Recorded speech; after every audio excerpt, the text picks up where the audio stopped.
All right, guys, so I ended up separating it, and I ended up pulling up this big gear, so this is what it looks like. The bearings are in excellent shape. What I found out is when I put this pinion back in, what the noise was the two gears meshing together. And what I think happened was, if you remember, this thing had rolled over. So I think when it rolled, it pushed the axle into this and this, and it was meshing. So I think like there's a spacer or shim. Almost kind of wonder if there's supposed to be one on the other side. I looked at Partzilla, and there is no shim that's supposed to go in here.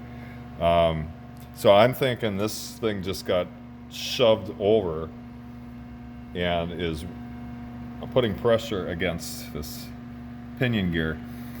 So I'm gonna try to put it back together, get that to slide, shimmy out a little bit so it's not meshing so hard against this gear, because that's what was making the noise. I shoved this back in and I heard the same noise as like at the beginning of the other video, but as soon as I slid this out a little bit, it didn't make the noise.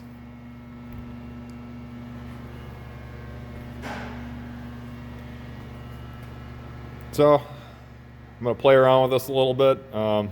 Should be nice if there was a shim in there. That would cure my problem. So I'm gonna see what I could figure out. Put her back together, see if I can get her quiet, and watch the next video of me putting the axle back in.